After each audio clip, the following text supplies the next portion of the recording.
are here. It is Friday night. Believe it or not, December 1st. We've already made it to the month of December in the year of 2020. Where has this year gone? My goodness. Rick Ucchino, SP3 with you as always. Dutch is on assignment tonight, so here at Smack Talk, we're like damage control. We're expanding our ranks, and we got to bring in somebody bigger and better than Dutch Mantel. How about the legend himself, Bill Apter, joining us here tonight on Smack Talk? Bill, I loved being here, and thank you for the for recruiting me here, as Dr. Chris Featherstone has recruited me, as you know, for Unscripted on Tuesday nights. And I don't know if I'm bigger than Dutch. I don't know if I'm better than Dutch, but I can click pens as good as he can. And Dutch, as you know, sometimes has a stogie. I got my Fruit Adventure Tic Tacs. So you know what? Let's do some smack talk. I was gonna say the only thing you're missing is the mustache, so I'm gonna have to hold down the mustache. I didn't shave, but maybe you can see a little stubble. We got a little bit. Make sure to get your comments in, your questions in. We'll try to get to as many of them as we can tonight. We only had Bill for a little bit of time tonight, so this is going to be a bit of a shorter show. At least we're going to try. You can also I thought we're here for 3 hours. You said. Oh, is that what we are? Are we doing like a Monday Night Raw level recap of SmackDown? I got 3-year-olds. I ain't trying to do all that. But we're gonna talk about SmackDown. We're gonna talk about that's good. All right. We'll give SmackDown all its due diligence tonight. I love this show, by the way. I do watch it with when Dutch is part of the panel as well, and you guys all do a great job. And of course, everybody can subscribe right here on Wrestle Binge and catch all the great Sportskeedians and all the great SmackDownians right here. Smack Talkers. We are Smack Talkers here on Friday night. That is for sure. You can see us, and I guess you can see him too. I see nobody behind you. I see absolutely nobody whatsoever. Yes, by the way, do make sure to subscribe to the Wrestle Binge by Sportskeeda YouTube channel. Like this video, whether you're watching on Facebook or the YouTube channel right now. Send in your super chats if you want, like Ozzy here. Rick, what happened to your Bengals? It's called the starting quarterback got hurt. That's what happened to the Bengals. You lose the only player that you designed the entire franchise around. Yeah, you're going to start losing games. Anyway. They got the SmackDown laid on them, didn't they? Well, Joe Burrow did. That's for dang sure. Yeah.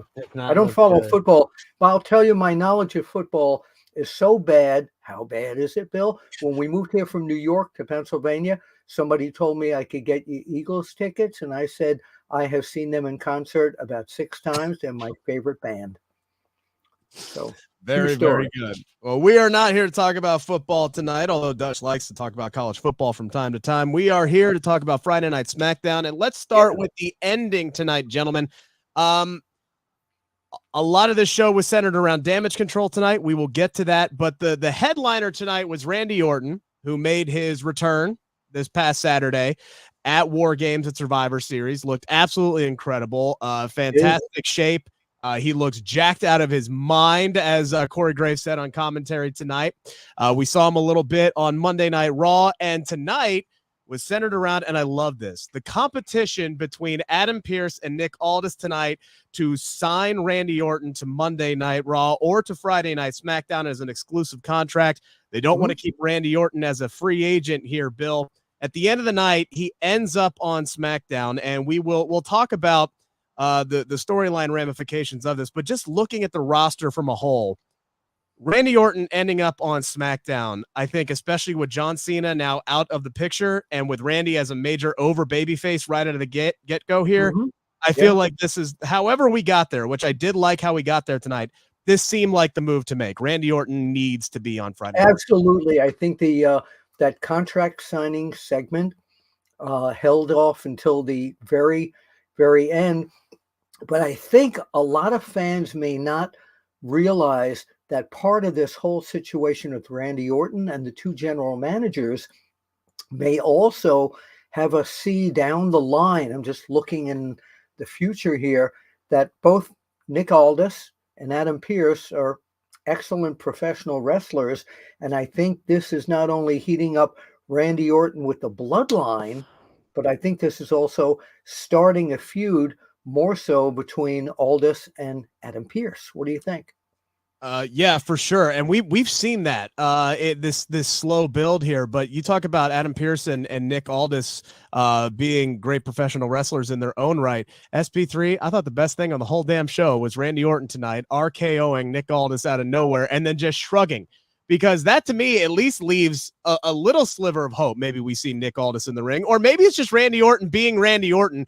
I don't know about you guys, but I'm sitting here going, please RKO him. Please RKO him. Please I was like that too. I was like when he rose his hand, when he raised his hand, I was like, oh, please RKO him. Please do it. Because Nick Aldis, ladies and gentlemen, if you just watch WWE, you might not know Nick Aldis was in a pay-per-view main event in July on Impact Wrestling Slammiversary against one of the best technical wrestlers in the world in Alex Shelley. So like he is a wrestler. He's just, and he's a former NWA champion, a two-time NWA World Heavyweight Champion, held the title for almost 700 days. Like he is a very accomplished professional wrestler, former Impact World Champion. So I love this move here because it gives you kind of that seed that we're gonna see all this in the ring, whether that's against Orton, whether that's against Adam Pearce, we don't know. We're going to see. One of the things that people were shocked at, and I did an exclusive interview with Randy's father, Cowboy Bob Orton, that you can find on WrestleBinge, is that I was waiting for Randy to RKO Rhea Ripley on Monday Night Raw. And his dad said, well, he's a gentleman, but he wasn't much of a gentleman tonight when he RKO'd Nick Aldis. Yeah, he's got no problem doing that. And I know it made a lot of people very, very happy when he did do that. But hey, you know what, Nick? You really wanted Randy Orton on Friday Night SmackDown. This comes with the territory, all right? You play games, you win the prizes, and that's what comes with this is Randy Orton giving you an RKO to close the show. Remember how many times Stone Cold Steve Austin would come in and just put the Stone Cold Stunner on a general manager or on VKM or somebody. So now Aldis has got his hands full. But the reception for Randy Orton being back just shows the quality of the athlete and performer that he has been since he started in the WWE and the progression of it. And right now he is at a peak. And, you know, I think if we ran a poll, who got the biggest pop on Monday night, Randy Orton or CM Punk, I think Randy Orton actually got the biggest pop of the two of them. What do you guys think? It was close. I think it was. I think it was Punk. I think it was Punk with those, I'm gonna hang on the fence with the CM Punk chance. I think it was definitely Punk. I thought he didn't get a good pop when he first came out, but when the music died down, yeah, they definitely were cheering. Yeah. Here's the other thing: Randy actually had time to soak it in on Monday. Punk was rushed. Yo, I was like, CM Punk, his MO is always to let the fans cheer or chant and drown it out, and then he starts talking. He immediately started talking after the music cut, so I knew that he was short on time. He only had 8 minutes. But going back to Orton. Going back to Orton being on SmackDown, I think it's just a great move because he's in position to be the Royal Rumble challenger for Roman Reigns. And it continues Triple H kind of doing this booking that I've already seen from like New Japan and Gato, where they have like connected challengers for a person. Like I said, for example, like Chris Jericho back in 2018, he faced Evil of LIJ before he versed Tetsuya Naito at Wrestle Kingdom. And we saw this last year with Triple H, where he had Kevin Owens be the challenger for Roman Reigns right before Sami Zayn, and then Sami Zayn, they connected him to Cody Rhodes, so that was an easy pathway for Roman's first 3 challengers of the year. So now we got that same situation for the Rumble and WrestleMania, where he's versing Randy Orton, who is already connected to Cody Rhodes due to their history in legacy. Absolutely. So it makes so much sense, and then it also sets up stuff for post WrestleMania, because what if Orton loses at the Rumble and then Cody beats Roman at WrestleMania, and Orton will take that kind of to heart, maybe, and it's it's already ready for the RKO post WrestleMania. I brought this up on Unscripted and on the Time Machine that, you know, Cody went out of his way several times in promos to talk about Randy Orton being his mentor. So, Yeah, we're hearing voices in our head, but what I wanted to see tonight was Randy sign both contracts and be on both shows. I would have loved to have seen that. Well, See, he didn't have to do that because he's already a free agent. I loved what he did though. Not anymore.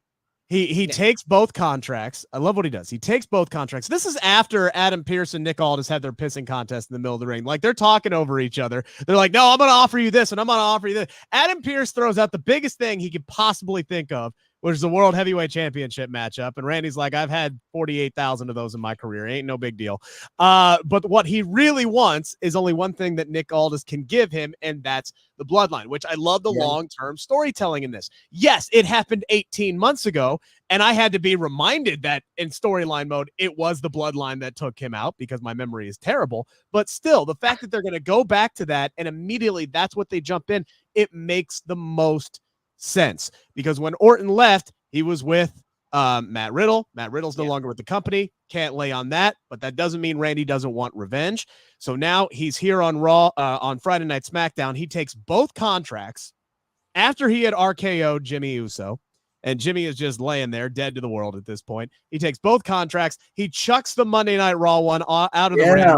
Adam Pearce with the fantastic reaction where he looks down, he sees the logo, and he's just like, damn it all to hell. And he just like sighs to himself. And Randy just smugly signs the contract while he's staring down Paul Heyman tonight, and then just drops it on Jimmy Uso. And then I guess we're going to try to make Randy Orton be daddy now. I guess that's going to be a thing. Like, Randy's just daddy, but he says you can go call Roman Reigns and tell him but that. Now remember, one thing that's bothering me about the whole bloodline situation with Randy Orton, I've noticed that, when they brought in Solo, he was like this undefeatable monster, and now everybody's beating him up.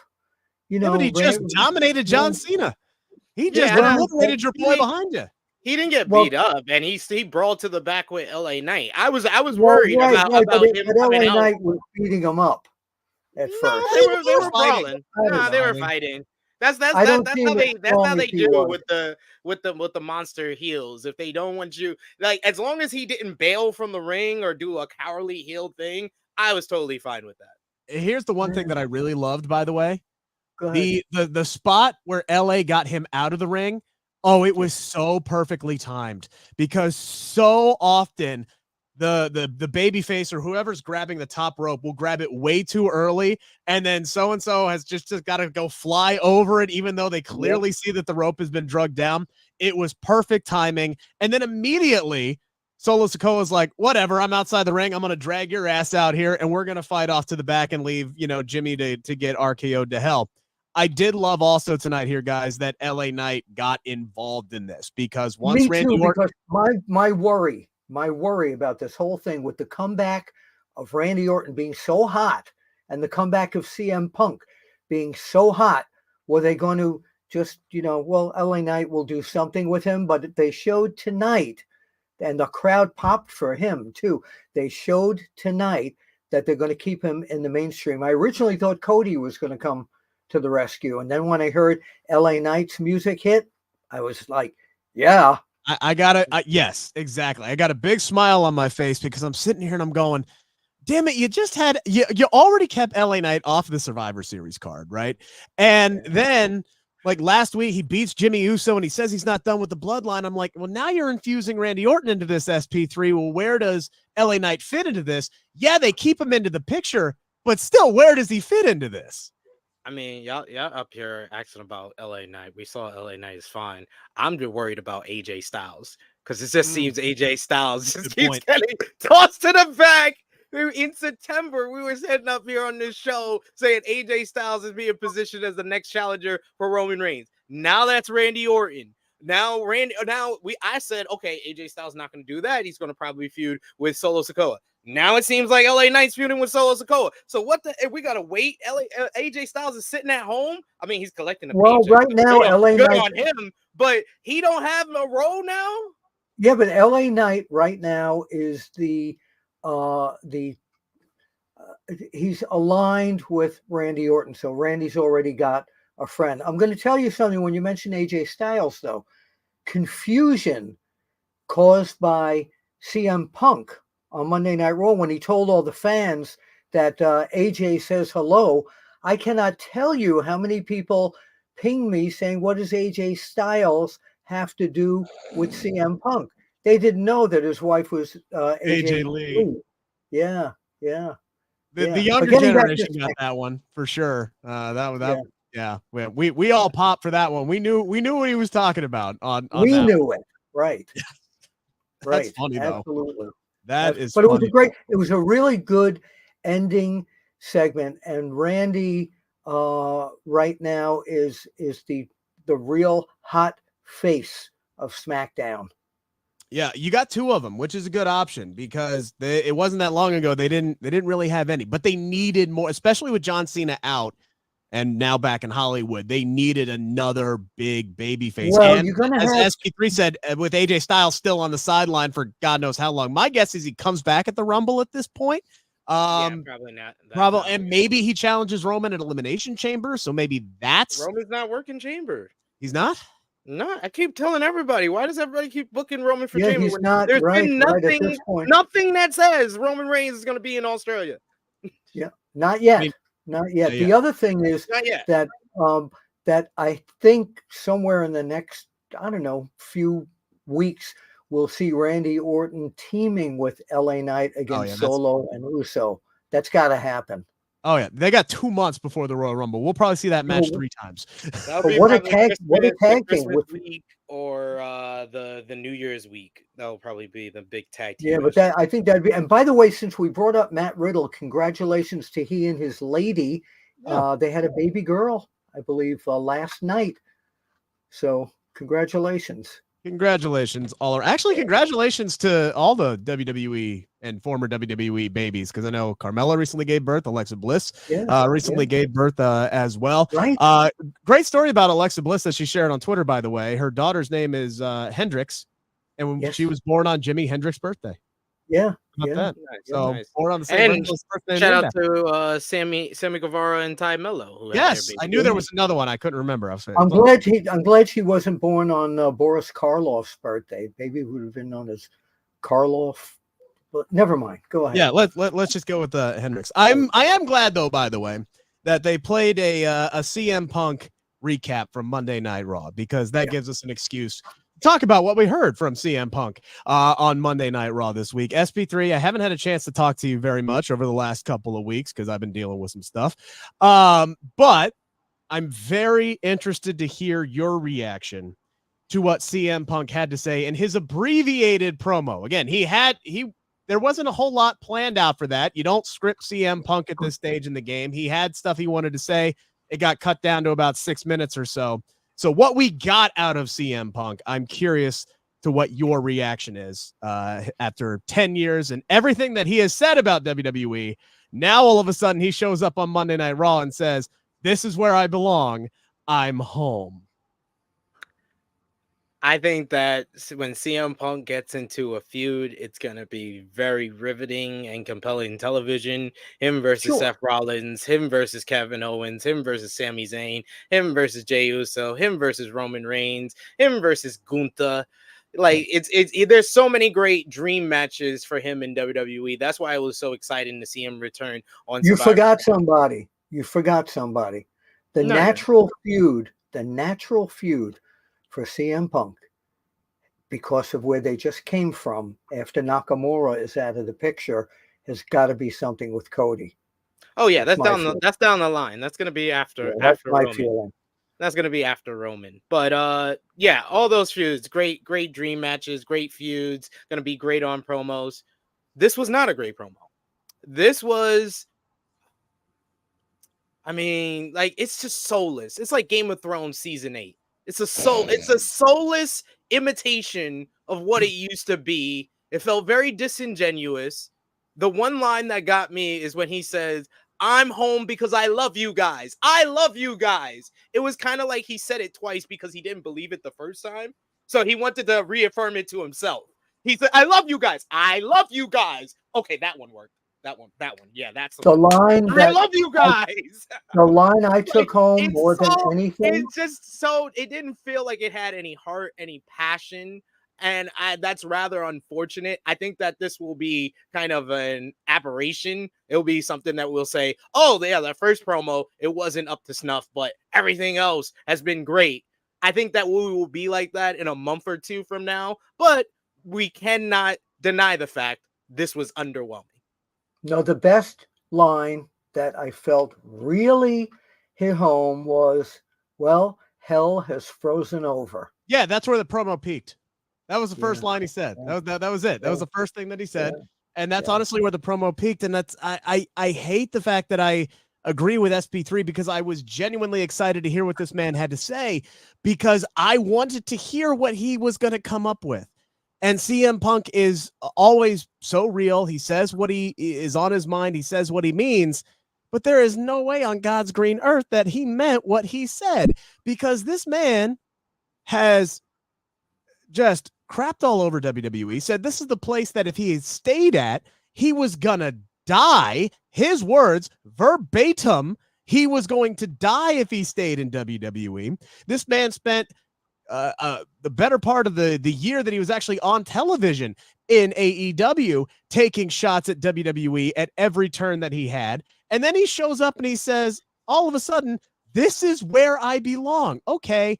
The next promo, I need to know how you went from never, ever, ever am I going back to this place that I almost died at to I'm home. This is where I belong. He answered it. He answered it at the end. He said, I'm here to make money, not friends. That's what he should have said on the mic. That's it. That will change anybody's verbiage. I would have much rather him just tell the truth. Said, hey, look, this is my final shot to end my wrestling career on my terms. Like, it's very edgy, but that's what it is. This is it. This is his third time to get a chance to end his career on a high note and not in an ugly divorce. That's it. That's why he's back. This is the promo he would have cut if he returned to WWE in 2015. It felt like nothing had happened. Like he never said anything about them. He didn't go to AEW, didn't get kicked the road out of that. Nothing like that happened. And then when you hear the reports of, if you believe the reports from Wrestling Observer newsletter saying that Punk apparently WWE knew he was going to come in because he wanted to come in before he signed with AEW. And then last year when Triple H came in, they wanted to have him come in, but he was still signed with AEW. So if knowing all of that, it's kind of like Punk is hypothetical. It's the guy is the guy that break. I know, but I'm just saying if all of this is to believe, if you believe everything and how it seems, how it looks like CM Punk is the guy that got dumped by the girl, then wanted the girl back, and then talk all bunch of crap about the girl, and then the girl apparently gets a brand new job. She living a fine life, getting all the money, and then decide to take the guy back. Yeah. That's how it looks from the outside looking in. Keep it forward. It's best for business. Yeah. I thought the crush for him would be, I love the fans. You guys are the reason why I decided to come back. And he said that, and that's fine. It's just when he starts talking about this is home and this is where I belong, where I'm just like, dude, bro, come on. Well, maybe he had an epiphany. Maybe he did say he changed. He did say he changed and he had to cut the promo down. I'm hoping we can kind of fill in some of the gaps because, again, going from never, ever, ever, that place almost killed me to I'm home. That's a big ass leap. All right, guys, let's jump back to the beginning of the show. Let's go back to SmackDown. Yes, back to SmackDown. Oh, by the way, we're going to get to talk about CM Punk next week because he's going to be on Friday Night SmackDown. So that'll be fun. Hopefully his promo's better. We start off the show tonight with Bianca Belair. She is taking a victory lap after her team's win at War Games. And surprise, surprise, guys, she says her fight with Damage Control after that big War Games match, which is supposed to be the big blow-off, her fight with Damage Control is not over. She wants her title back. Io comes down to the ring, flanked by Dakota, Kairi, Asuka. No Bayley tonight. And speaking through Dakota, Io says that Bianca wants a shot at her. She's got to go through all of Damage Control. Bianca says, bet. Charlotte and Shotzi come down to the ring. We get a fight. And we later see Damage Control catching up with Bayley in the back, who had absolutely no idea what was going on.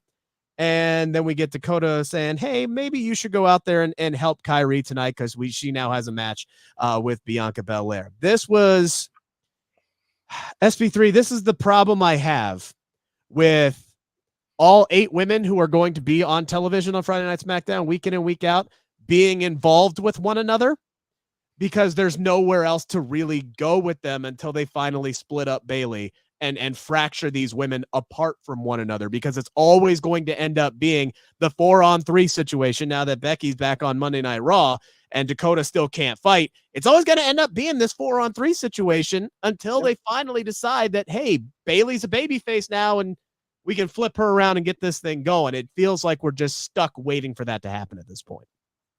Yeah, it kind of feels like we're in like the Judgment Day vortex that we were in earlier this year, where Judgment Day was always facing either Cody, Sammy, Kevin Owens, or some combination of that. They would throw in Jey Uso, and then that got old after like 2 weeks because it was like, oh, he's just in the vortex now. It's already done. And then we did this last year with Damage Control because they were in a vortex with Bianca, Alexa, and Asuka when they first came into the company, and now they're back in a vortex this time with Bianca, Charlotte, and Shotzi. And yeah, you got to kind of freshen things up. So I think we're waiting for the next ball to drop with Bayley. And I think it's the way things went down on this show. I'm thinking it happens by like the latest January. Yeah. What do you think that week after week in the last few shows, if I remember correctly, that they're opening the shows with the girls, which they're really good and everything. But when I tuned in tonight and I saw, the girls were coming out first, I think the opening of SmackDown, at least in my estimation, should have been like Logan Paul or somebody, with the big billboard type of name, rather than just bringing the girls right out. What do you both think? I liked them opening with the girls tonight because I thought that was the big angle coming out of War Games. And that's what I was most excited to see tonight, is what was the next chapter going to be, because I loved the closing segment of War Games where Bayley, as Corey Graves said on commentary, she was the MVP. In a matter of 45 seconds, she saved every single person of Damage Control in that match from being beaten and losing the match. And then they're all out, and it ends up being her in a 4-on-1 situation, and she ends up being the one who lost. And you know that that's going to end up being the situation where Damage Control is now blaming Bayley, even though she's out there doing everything that she possibly could to go out there and win that match. I thought that's kind of the story that we would build off of and see tonight, and it's just not progressing fast. It was confusing. Well, especially because you have. Yeah, go ahead. I thought that it was wise to start with the women on this show. I just think Damage Control should have started the show, not Bianca. I was like, Bianca, okay, great. You won War Games. I don't care. I was like, when you said you're still going after Io and her title and Damage Control, I was like, I've seen this before. I've seen you feud with Damage Control. I've seen it for now 18 months. Right? It's like I feel like we never got a break, because literally when we did get a break from Bianca and Damage Control, she feuded with Asuka, who's now in Damage Control. So I feel like I've just been seeing this same people interacting with each other for over a year. Yeah. It's just they made it more redundant by adding Asuka to Damage Control, because she has feuded so much with Charlotte and Bianca that it's just like, oh, this is still the same thing. And this is why they need to fracture Bayley away from her. Like, I mean, before the end of the year, because right now for me, Royal Rumble match has got to be Bayley versus Io. Like that's got to be the match for the WWE Women's Championship, and they got to set that up sooner rather than later. And I do like some of the things that they're doing with Damage Control, and the fact that Io is now even though they all said in the ring a couple weeks ago, oh yeah, we accept you, Bayley, as the undoubted leader of Damage Control. No problem. But Io's the one that's calling the shots now. She's having Dakota speak for her. She's telling Bayley, you stay your ass back here in Gorilla tonight because, you can't get the job done. And at least they gave us the fresher matchup tonight, SP3. Like, at least off the bat, we get Kyrie and Bianca. The problem with that match was it was more focused around what was going on outside of the match with all the ladies getting tossed and then Bayley coming back in. We really didn't get a chance to see Kyrie do what she does and shine in that match, which should have been a bigger angle considering it was her first one-on-one match in WWE since 2020. Yeah, like they didn't even make a real big deal about that. I think they mentioned it, but I was like, they didn't really make a big deal like it should have been. But I did enjoy the matchup. I do agree with you. They didn't give them enough time for just them without the outside shenanigans. And why did Asuka get in the ring? That really confused me. I was watching with a friend who's like a casual wrestling fan, and he was just like, well, that was dumb. And I was like, I was like, that was why did she get in the ring? I was like, that's why I said it was confusing to me. Charlotte a lot of it was tripping her, and then Asuka just gets in the ring to get thrown out too. It was just like, what's going on? Okay, that didn't make sense. When Bianca and Kyrie was going, it was fine, and then 4 minutes, Bayley came out, and then we're at the finish. It was like, damn, they didn't give them a chance to really cook. And Bill, it was kind of like predictable things aren't always bad, but the second everybody got tossed to that match, you knew Bayley was going to make her way down there. Absolutely. And what she did was fine. It was great. The ending to me though was Kyrie just staring at her like an idiot, like, oh, you helped me. Oh, well, let me crawl over to the corner here now. I'll give you a high five so I can hit the insane elbow. And by the time she gets up there, Bianca is recovered and the match is over. And somehow they're going to blame that on Bayley. I didn't really like the ending. It was predictable. I think they could have done it a little bit better. Yeah, they're laying the seed. They're planting the seeds right now of Bayley being more of an outsider to that group.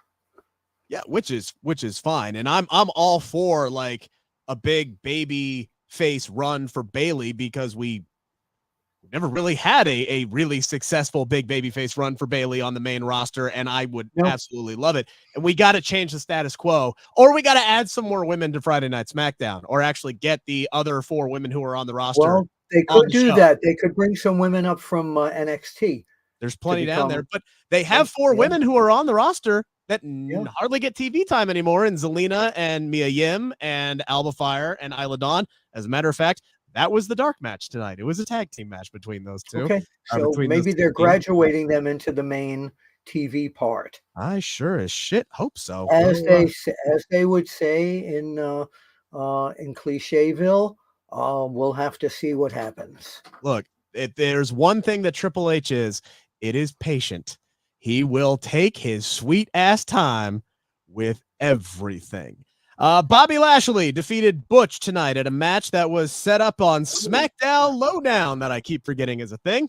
The Almighty gets the win with a spear, but this wasn't a squash, right? So I think Butch had a chance to have a good showing tonight, showing his high flying style, his quickness, his speed. It was a good showcase for him now that he's flying solo.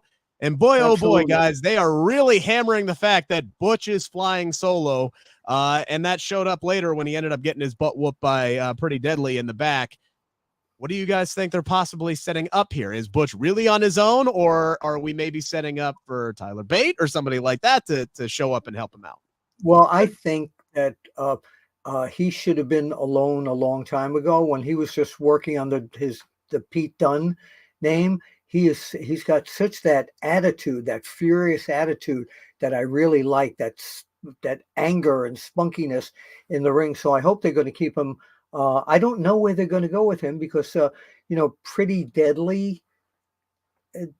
I'm not overly impressed with their out of ring personalities. They don't come across as tough enough guys to me. Yeah, but I don't. I think that Butch is going to have a feud with them and then pick up some sort of another tag team partner. That's what I think they're going to do with him. What do you think? The problem with that is SP3 is we've seen Butch and Pretty Deadly for weeks now, months now at this point. They don't know where they're going with it. Yeah, they're in that vortex. They're in their own little vortex. It's a lower card vortex right there. But yeah, I think this is all leading to Butch becoming Pete Dunne again. I mean, that's where he's I want to see that. He's gonna be comfortable. You can have him be the bruiserweight, have him in there against your Dragon Lees, against your Santos Escobars, against your Kevin Owens, where he could have great matches with all of those guys. And then you open up the opportunity for Ridge Holland to, if you get him over as like Pete Dunne and over as an underdog babyface, Ridge Holland can come back in as the heel who's beating down his former partner, and he can get some heat from that. So it helps out both guys in the long run. And it's going to be interesting to see what Sheamus is up to if and when he's ready to come back. I do believe his contract is up soon. I think that was a report that came out soon. So. And Claudio Castagnoli brought him up when asked by my good friend Luke Owen of Wrestle Talk. Did. If there's any WWE guys he would like to see in AEW. Sure did. Chris Alford with a question here. Chris Alford asking, is Mia Yim still part of the OC? Great question. Reports were that Gallows and Anderson were supposed to be on tonight's show. They were not. Yeah, we still have no idea where AJ Styles is. So they were in town. They were in Brooklyn. They were getting that OC paycheck, just chilling back and catering and having a good old time. That's what those boys were doing. Checks. Hey, that's what the Good Brothers are all about. I've been there to the Barclays Center, and the catering is magnificent there. Wonderful. Have not had the pleasure of going. I'm sure SP3 has been there a few times. I've been to Barclays. I haven't been to the catering. Gotta call Bill next time. Trust me. Interesting though that Lashley was very buddy by the way with the Street Profits tonight, despite their loss last week. I don't know. It's like these three. They're like that. Just the couple analogy here. SP3. They're like that bipolar couple that's like lovey-dovey like 1 minute, and then they're fighting and ripping each other's throats out the next. Like they're married. Yeah. Sounds like a microcosm of how WWE treats their stables. They just don't know what week they want them to have dissension, what week they get along. Like every single stable in WWE right now has some sort of dissension in it. It's ridiculous. That includes. I like the Street Profits. I like what they were before this whole gimmick thing. They were a good wrestling team. You know, we thought they were going to split up and be singles. I'm not sure I really love this the whole gimmick that they've got here. I don't know where it's going, but they are so talented in the ring. They're talented, and this whole thing that they're doing with Lashley, I don't know. It just I think it's lowered them rather than making them more noticeable. I think it's a combination of it might be 1-1, or it might be a combination of both, that maybe this is not a good fit for them, or they just haven't committed to it, WWE, because they don't want to give them the name of Street Business, which just makes sense because you got Hurt Business, Miss with Street Profits, Street Business. They don't even give them a name. They're still Bobby Lashley and Street Profits. So already I'm like convinced they don't care that much. If they're not going to give them a name, then I'm not going to be invested in it. Yeah. I mean, they gave Damage Control a name within like what, a week? Like the very next show. Yeah, the very next show after they debuted. Yeah. And that's my biggest issue with this group is it's very early onset Damage Control, where you have a group that comes together and says, hey, we're here and we're going to take over. And then they don't. And it's like, okay, you're losing matches. Like if you have if you have Bobby Lashley who says, yeah, we're going to elevate the Street Profits and get them back to being these great champions. Yeah. Why the hell are they losing a tag team title match on SmackDown and not winning the tag team titles on a pay-per-view? They don't even know what they want them to be. They're concentrating on Bobby Lashley. They're still bringing him. He's been to the Another mistake with early onset Damage Control, where they focus too much on Bayley early on and not enough on Dakota and Io. Exactly. If you ignore history, gentlemen, you are doomed to repeat it. Although a lot of people ignore history because every few years the wrestling fan changes. There are new fans that come in that don't know the history. And that's when we were talking about CM Punk 10 years ago. You know, he hasn't been there in 10 years. There's a lot of new fans who may not have seen him in AEW who aren't really sure who he is. Factual. I still remember the night. I forget what pay-per-view. I think it was whichever one was in Indianapolis. I think it was Payback, and they showed Jade Cargill on the screen. And literally the dudes next to me were like, who? Who is that? Who is that? Right, sure. They had no clue because they don't watch AEW. And I sometimes I keep forgetting we watch everything. Not everybody does. Santos Escobar continued his quest to just dismember and take out every single member of the LWO. Calls Joaquin Wilde tonight blind. Doesn't see that Ray is going to abandon and turn his back on him too. Santa, pretty good showing again for Joaquin tonight. Wasn't a straight. It's a good match. It was a good match. It was a solid TV match tonight. A good follow-up for Santos after his match with Dragon Lee at Survivor Series. Santos picks up the win with the Phantom Driver. Everybody knew he was going to win that match. Afterwards, though, Dragon Lee confronting Santos, that leads to a fight, and then Santos is chased off to the back. So these two are not done, and I'm glad, SP3, because I felt like Dragon Lee versus Santos Escobar, it was good at Survivor Series, but it just felt like it was an appetizer. It was like they were teasing me for something that could have been a lot better. Yeah, it was kind of like a preview of the match that they can really give us, and I think they will get a bunch of time when they have their rematch, which I probably think is going to be on TV or maybe it's next week in the U.S. Championship tournament, which we're going to talk about in a bit here. So I like the fact that they're going back to the matchup already. It's very interesting. I think that Carlito comes back next week and Dragon Lee kind of evens the score with Santos. That's how I think this thing is going to go. But I like Santos getting the win here. And Joaquin Wilde, his first WWE main roster singles match. This man's been with the company for 4 years. He's very impressed. I was very impressed with him. He's got that ring style that I like. One thing I need to give thumbs up to is Escobar, his promo skills. When he changed and he became this heated heel, you can really tell that he feels what he's doing. It's really good. It's really good.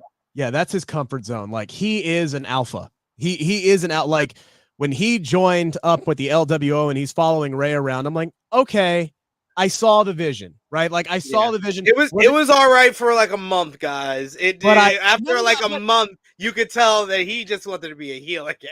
I know, but they stuck with it and they kept him in there just long enough for him to get over as a member of the LWO, for people to pay attention to who he is, and then he could drive the stake in the heart of Rey Mysterio and everybody, and now all of a sudden he's getting booed out of the building, where he just shows up on SmackDown as a heel and he wasn't getting very good reaction. So now I see the vision, they stuck with the plan, and it's working, and now he can be that confident alpha heel.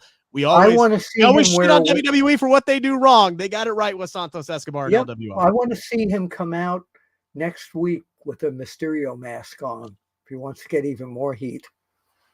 I want him to never mind. We don't have time to he still got the mask that Ray originally gave him. I know, but he should wear it. He should wear it. We got a super chat here from Roland Curtis. Always appreciate the super chats, Roland. Heard that Sheamus is suffering from a very bad injury. I don't know how bad it is. I know he's hurt right now. That's for sure, though.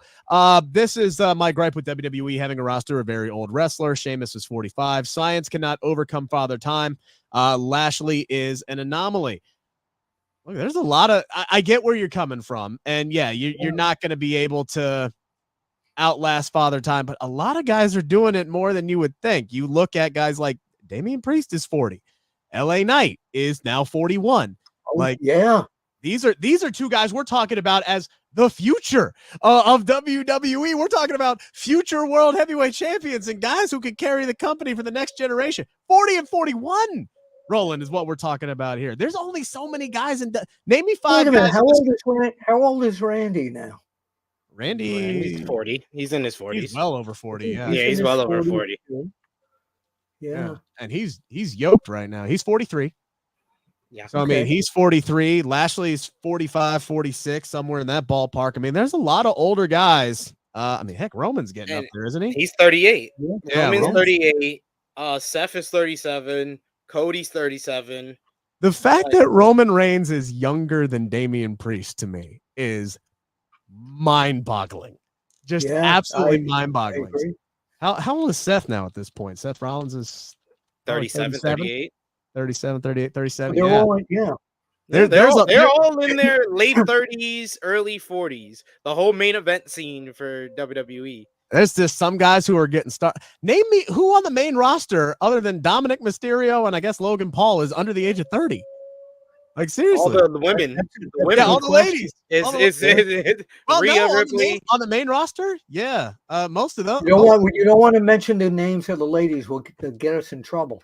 I mean, the problem is the double standard with the ladies, because you look at people like Charlotte and Becky and Bailey, and everyone's like, oh, they're on the back nine of their careers. I'm like, shut the hell up. They're like 10 years younger than Randy Orton. Shut the hell up at this point. Look at Lita and Trish when they came back. They're both older and they were performing as well, if not better, than the younger girls. Trish's last match was arguably the best one she's ever had. Yeah. So it's not the age. In all seriousness, do love what they're doing with Santos Escobar though right now. Let's talk about his next matchup, which is going to be against Dragon Lee as part of this United States title tournament, not the title tournament, but the #1 contender tournament. We get Logan Paul tonight. It's the first time we've seen him since he won the United States Championship. I was actually very happy to see him on the show, because not having either of your top two champions every week is a bad thing. So it's nice to see him back. I did think he brought a lot of energy here tonight. He said a lot of words. He said some things that I don't think were words, but were supposed to be words. I don't know. All I know is he said something about talent and titles being on his junk. And then he announced that we're going to get this tournament, which is going to include Santos Escobar, Dragon Lee, Grayson Waller, Austin Theory, Lashley, Karrion Kross, Kevin Owens, and an NXT superstar. Yet to be named. My question is, gentlemen, which NXT superstar should be in this tournament? Looking at the names, it better be a damn babyface. That's all I'm going to say. Oh, I want to Carmelo Hayes. Carmelo Hayes, please. Braun Breaker. Braun Breaker's in the Iron Survivor. Carmelo Hayes is I not know, in but it. I still want Carmelo to see Hayes him. needs I the still want to see him. opportunity. Look, the bottom line here is they've got a guy that he was face to face with tonight, Kevin Owens, KO, which, by the way, when he gave that knockout punch to Austin Theory, and then 5 seconds later, Theory was up helping Grayson Waller, that bothered me. But here you've got a guy from Canada, KO, who's probably going to challenge for the U.S. title. They're telegraphing that. Oh, yeah. I mean, they could hold this off for a while if they really wanted to. They could have, Logan Paul cost Kevin Owens this tournament and set KO up and Logan Paul at WrestleMania if they really wanted to. They could stretch this out, especially since Logan's going to be probably in and out and not in there every week. So they can really kind of stretch this out over the next 4 months or so if they want to.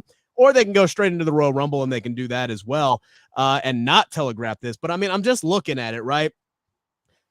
Santos and Dragon Lee, they're kind of doing their own thing. Wouldn't make sense for them to kind of be in this. Grayson Waller and Austin Theory are Logan's boys. So it doesn't make a whole lot of sense for one of them to win it, although I wouldn't be mad if Grayson Waller did win it. Lashley's a heel, although he was getting cheered really loudly tonight. So maybe, possibly, I don't know, you can go with there. Who knows what the hell they're doing with Karrion Kross. Seems weird that they're going to bring him back just to lose again. So it comes down to the NXT superstar or Kevin Owens. So it all depends on who that is. I think it's going to be Carmelo Hayes. He doesn't have anything going on at NXT Deadline. Trick Williams is in the Iron Survivor Challenge. Braun Breaker's in the Iron Survivor Challenge. Heck, even if they wanted to do something stupid, Baron Corbin has got a world title match at Deadline coming up next week. So a lot of these guys I don't see him kind of busy. Yeah. Carmelo Hayes just seems like the absolute slam dunk choice here.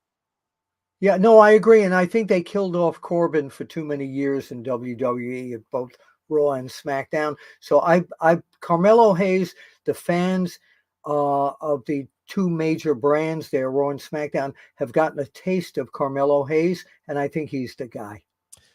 And I think that Bill's onto something, that I think that it was just too obvious that Kevin Owens is going to win this tournament. I think the finals is going to be Dragon Lee and Kevin Owens, with Logan Paul costing Kevin Owens. And then Dragon Lee is going to get the shot on the first SmackDown of 2024. And then Owens gets the shot at Royal Rumble. Yeah, again, we got 2 months. There's plenty. Exactly. And that's why I'm like thinking how they're going to space out this tournament. They're doing 2 matches in the first round next week. So that means the week following, they'll do 2 more matches. That's the 15th. That means the semifinals will be the 22nd. Then the finals will be the 29th. And then the week after that, they can have the championship match. Yeah. So, and then we still got 3 weeks until the Royal Rumble. So exactly. There's so much time to space all of this out, so we don't have to rush into everything, although we can split damage control up now, honestly, as far as I'm concerned. So after we get the championship tournament announcement, we do get KO, who comes out, follows his own trope. He hears his name, all of a sudden, boom, he's out there, he's ready to go. I didn't notice Austin Theory get up immediately after he got punched, but I loved Kevin Owens' SP3. The second that Austin Theory's talking about, Logan Paul can knock you out and this, that, and the other thing, Kevin Owens just like the cartoon punch out of the side. Just shut the fuck up and sit down, please. That was great. That Kevin Owens is, man. I love that he's like the only self-aware WWE superstar on the entire show, where he is just so meta and just calls out WWE for what it is. Like every single thing, he's like, it's like he's his own version of Deadpool, where he'll break the fourth wall, but he'll do it in a way that's just natural and funny and just very Kevin Owens. And it works. It works. It's very unique. I don't think anybody else other than Kevin Owens could do that, though. Like he just found the formula to do it. I agree. He's the Randy Meeks of WWE. if you know Scream fame, you know. I got you. Although that makes me sad because they're totally screwing up Scream 7 right now. Yeah. Oh my Jesus Lord. So what did we think about the match tonight against Grayson Waller? Kevin Owens does get the win with the roll up, despite Austin Theory smashing his hand in the ring steps, and they were working on that for a while. So now Kevin Owens is fighting hurt. They mentioned his hand could be broken on commentary. He had to use the opposite arm. So now we got KO with a little bit of adversity as well. But then again, this is another loss for Grayson Waller, which I don't like that the losses are piling up for him. So I don't think it hurts him. He's more of a personality than a wrestling guy. That's how I look at it. So, he's a good opponent. Kevin Owens sold that hand like it was a shoot. I was looking at it like, you know what? I think he might really be hurt. Yeah. If you ever have the thought, oh, Grayson Waller is taking too many losses, I will give you Exhibit A of guys who take too many losses, but still were over with crowds in The Miz. Yep. The Miz is right there, and it doesn't mean a damn thing if he could talk. If he could talk, he's going to get his heat back. It's fine. That's true. All good. You're absolutely perfect comparison. Perfect. All right. That's why SP3 is on the show, because SP3 is the man. I can tell. Yeah. So again, next week we will be back. I think Dutch will be back next week. He might be on assignment again, and we may get Bill again. We'll see. But next week we're getting Lashley versus Karrion Kross. Let me check out my contract here. I'll let you and Raju work out the details on that. Okay. We are getting our first round matches in the U.S. title tournament. Lashley versus Karrion Kross, Santos Escobar versus Dragon Lee. And I'm never gonna get mad at an Asuka versus Charlotte match. So it's gonna be a shrunken down TV match, and I'm sure there's gonna be a lot of shenanigans. Wait a minute. Wait, no, it's not Asuka from Men on a Mission. No, okay. Somebody was just asking me. Different Asuka. Okay. But hey, we're getting Charlotte and Asuka next week. I love it. Bill, we appreciate you pinch hitting tonight. Where can people follow you if they're not? And what do you got going on? Tell the fine folks. Well, first of all, you can find me on Twitter X there at Apter1 Wrestling. My series of interviews with The Undertaker, exclusive interviews, are on Wrestle Binge. And thank you all for tuning in. They've got tons of views. Also, I have some exclusive interviews coming up next week, and already booked in February in Syracuse for a convention. book signing, Chillicothe, Ohio in March, St. Louis in May. So lots of stuff. Wonderful Willis traveling the roads, baby, for Sportskeeda. SP3, what's going on True Heel Heat this week? Right. Check out the True Hill Heat YouTube channel. We got our flagship podcast tomorrow at 11:05 a.m. Eastern Time. Myself, Miss Chrissy Love, True Draw Josh, and special guests Alex McCarthy and Sat E. Niyangi of Wrestle Talk going to be joining us, talking about the CM Punk return and the big important question of who Punk is going to face at WrestleMania. We'll be discussing it, so join us live for that. And thank you to everyone who has subscribed over there. We hit 11,000 subscribers this week, so enjoy all the support and jump on board if you haven't already. We got I'm one of them, by the way. We got one in at the wire here. Another big super chat from Nolan Curtis. Really appreciate it. He says, for me, Cody saying that he came back because of Rhodes had never won the WWE championship was great because it's a real life goal. I wanted Punk to say that he came back for that last main event at WrestleMania. I would have been fine. That would have been nice. That would have been nice for him to say. Yeah. You're right, Roland. Yeah. You're really right. Like that would have been genuine. That would have that could have shrunken the side of the promo that I felt was disingenuous if he did mention that, because that is a real reason why he would come back and why it would feel real and genuine. A good reason why he's come back, besides it being that he burned his bridge somewhere it's else. The itch that he has to scratch, right? There's only one place that he can get that. Now, he can't bring up AEW, right? But like, I just performed in front of 80,000 people at Wembley Stadium, but there's nothing like performing at WrestleMania, and I need to go on last. I need what he needs to do. What he needs to do on Monday Night Raw is come out this week and say, I only had 6 minutes. That's not enough for me. So here's what I want to say. And, they gave me the mic, so I'm going to say a few things, and he can do that, and I think that would make up for the 8 minutes that he had on Monday Night Raw. Again, man, that was 8 minutes with the entrance. They massively messed up the timing. If there was ever a time for like, hey, can we get one of them overruns that we used to get a lot? Like, what comes on after Monday Night Raw? Did we really need to go into SVU or whatever the hell it is that comes on after NXT gets an 8-minute overrun. You can't give 3 of those minutes to Raw? Well, wait a minute. Maybe this is the test out. Give him the mic. Don't tell him what he has to say. Give him 8 minutes. Let's see what happens. We got one more super chat coming in here at the wire. Look at you guys spending money. Love it. Love to see it. SP3, I think you're right about Damage Control, because Dakota said that she will be ready sometime early 2024. At least that's what we hope, we believe. We'll see. It's great that she's on TV, and I love that they're giving her more mic time. I wish they gave her better stuff to say, but I love the fact that she's getting some mic time. That's when they will jump Bayley out. The timing of this is going to be very interesting, but Will brings up a good point.